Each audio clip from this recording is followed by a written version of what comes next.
Let's see how this one plays out for our duelists here, because the dice roll fairly important in this one. And Ahmad, of course, will be, hopefully not intimidated by Gabriel's, achievements and accolades in this game. Being a finalist last year, he'll be hoping to try and run this one back all the way. Yeah, I mean, getting this deep into the top card 2 years in a row is a seriously impressive achievement. And clearly he knows what he's doing. No stranger to taking the best deck. Last year, Kashtira, this year, Snake Eye. You've got to respect it. Like, just make the sensible deck choice, play your best. Still running those Kashtira cards, though, isn't he? Yeah, maybe he... Oh, that's not ideal. Wow. Gabe, Yeah. unfortunately, not getting to any engine other than just the field spell here. Not a combo I'm super familiar with. Field spell pass. Yeah, that's not great. Just a set here as Ahmad is going to begin his turn with Pressured Planet Wraithsoth, as this is going to get a Unicorn from the deck, and that's going to be able to give some pushing power. Now, of course, this is somewhat of a difficult position in the sense that you're not particularly sure what hand traps are going to be live just yet. We can most likely anticipate the set might be an Imperm.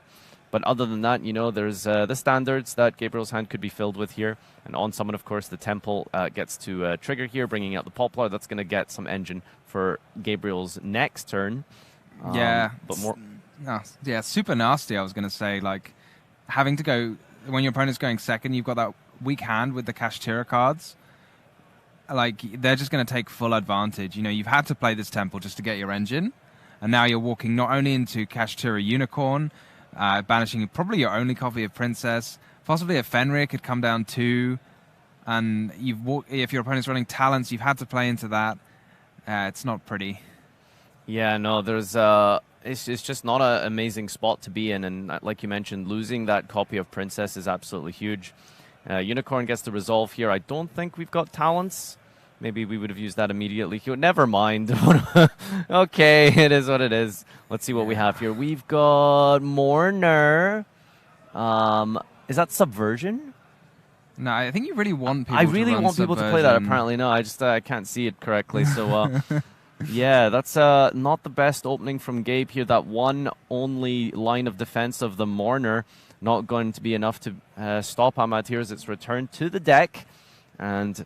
as long as he has some engine here to force through versus this one set card. Oh, that's spicy. Neat. Oh, no, he didn't actually normal summon it. Yeah, I know what you were thinking. Can you just normal summon it? Yeah, sending the field spell just as a free card, basically, for the Diabell Star means that we can get it onto the field alongside their Unicorn, and now we get to trigger to set the Sinful Spoils, and that's going to connect over onto the Snake Eye engine. And yeah, I mean... I don't know if a single copy of Imperm potentially will be enough here. We'll see, though. It could be that one Metal Tronus in the main deck, maybe. Yeah, won't be able to negate. We can use the Dracosack here to get some tokens out and create some more field presence. Could even use the Dracosack as a effect to destroy the set card here. Yeah, it's a really neat card, Dracosack, giving you link materials, also giving you options to destroy back row, which... the Snake Eye deck was somewhat lacking in the past, but, you can take out something like an opponent's skill drain if you need to. And here we go, using it on the face down here. It's actually Crossout Designator. That's really interesting. I wonder what you call in the mirror here. Do we just go Poplar, maybe? Or Ash, or Flamberge? I mean... I think that was Ash. Is that an Ash? Okay, fair enough. I mean, much as you'd like to do the Poplar, there is a danger if you do Poplar and your opponent gets the Fenrir. Then you're going to lose both your copies of Poplar as well. Yeah. And I think just cross out negate for until the end of your next turn. So Gabriel also can't use Ash. No, that's or is it just this turn? That's just called by, yeah. Okay. But yeah, we do have the Unicorn being brought back from the Birth, and then we can send the Birth. So almost acting as free cards with the combination of the field spell and the Birth there, as they gain you advantage, and then you send them for the cost of the Sinful Spoils, and then you can keep going from here. And Gabe's actually going to... Gabe most likely to start this one off for us. Taking a bit of a brutal loss there, just being unable to play the game. Also factoring in the... oh. Did he go second? That's very interesting. Okay. Ash Blossom comes down on the Poplar here. So... Yeah, you might have noticed that Gabe actually lost game 1 and has opted to go second. That's not the typical play we see people do in the Snake Eye Mare match. And, well, I guess that's going to completely change up the siding pattern here. And I think sometimes one of the advantages of doing something like that is you completely mess up your opponent's side decking patterns here. And as you can see here, maybe Ahmad might have opened a bit too much non-engine as he sets a card. I mean, this is exactly what you're hoping for when you're going second. You catch your opponent by surprise. Maybe they've drawn things like Dark Ruler No More, or, you know, cards are not so helpful going second. Is that a thrust? Do we have much we can set here, do you think? Again, it's about the side patterns and what you can bring in when you expected to go second compared to first here. Let's see what this is. It could just be maybe just a simple imperm. Yeah, I figured as much. Yeah, you got to be happy when you're seeing that as Gabriel. Not really. Yeah, it could have went a lot worse, right? If when your opponent activates a powerful card like Thrust and actually passes over the turn to Gabriel here. So far the strategy appears to be working. We'll see if he can capitalize on this. I think Ahmad does actually have an Ash Blossom in hand as well here, so we'll see what he decides to do with this if we hold and wait for the Sinful Spoils. Yeah, one Ash. Sorry, Bonfire, not wanted. Yeah. One Ash, one Imperm at least. But that might not be enough, especially when Ash gives your opponent that opportunity to climb up through Heater into more powerful Link monsters. Yeah, it's weird, isn't it? Because just being a fire monster actually acts against Ash Blossom in that regard. Heater being such a important factor in the mirror match versus, in the Snake Eye Mirror. Yeah, I mean, Ash is like so ubiquitous, and if it wasn't, then I think Heater would be like so many times worse. If you take Ash out of the format, you know, like Heater's going to be live so much less consistently. I think like Dark, you could almost always think, you know, there's going to be decks with Dark monsters, but every deck's running Fire monsters. Oh, cross out on Imperm. Chain a second to Imperm. Chain Droplet to send it for cost off of the field, negating the Relinquished. And now we still get to push through our Ash here and resolve to special summon Poplar. So banishing that banishing that Imperm with the cross out, getting the Poplar onto the field here. Yeah, what a chain here. You do have to declare when you activate cross out the card, so you can't go and banish something else just because banishing Imperm is not very helpful. Yeah, of course. All right, so Poplar will now resolve.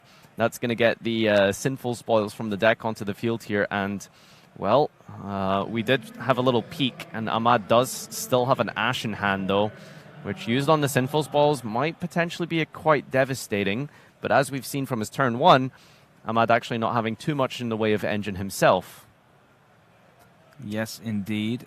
Gabriel, maybe he's just thinking now on the resolution of this Ash. Sorry, not Ash, Poplar.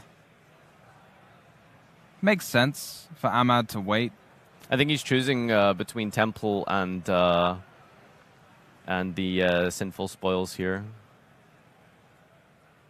Because without the Ash on the field to send, you are a little bit lacking some bodies. So rather than Temple, you kind of have to go for the Sinful Spoils here. Not really much choice there. Well, I'm wondering, yeah, if you got Temple and got the Dival Star Snake Eye, then that could get you to a second monster. And then you could start doing shenanigans with Heater.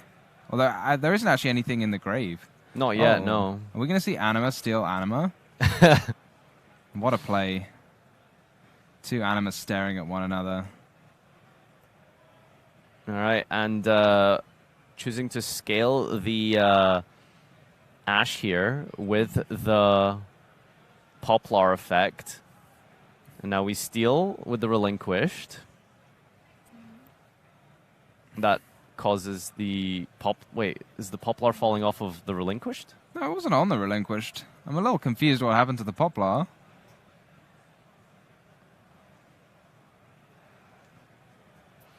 Yeah, I don't know. All right, well, continuing forward here, we're going to verify the Imperm column before we put our card down. That's I mean, it's kind of moot, right? Because Imperm didn't actually negate anything, so... yeah, that's true. Okay, yeah, here's the Ash Blossom. Yeah, you're right. So Imperm does actually have to negate the monster in order to actually prevent the column from being used. But yeah, I don't actually think it's active because of sending for cost plus the cross out. But here we go, back to Ahmed. Wow, this is like passes. full action. Miro, we've seen one relinquished anima on both sides of the field. Oh, here there's a huge pickup. Yeah, that oak is good. How did Poplar get in the graveyard? I would like to verify that. That's really important, actually, because the Ahmad's Poplar falling off there is really important.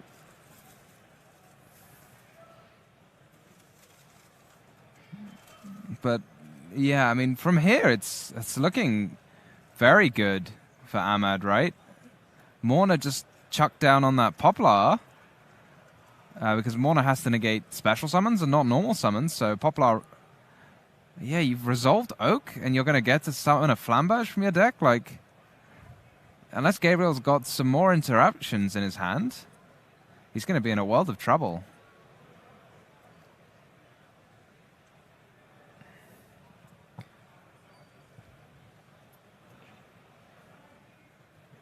So from here, I mean, we can just start summoning monsters. We can summon the Snake Eye Dival Star. We can send to get a Flamberge from the deck. I mean, this is going to be a very easy 8,000 damage. That's just a 0 attack relinquished as well. Yeah, no, just going through the motions here to find this Flamberge out onto the field here. We know that Gabe doesn't have too much left in his hand here. Yeah, I mean, this is almost 8,000 as is, but like just one heater, the Flamberge resolves. Like, this is so much damage. I think you can even push through enough damage here, even without worrying about the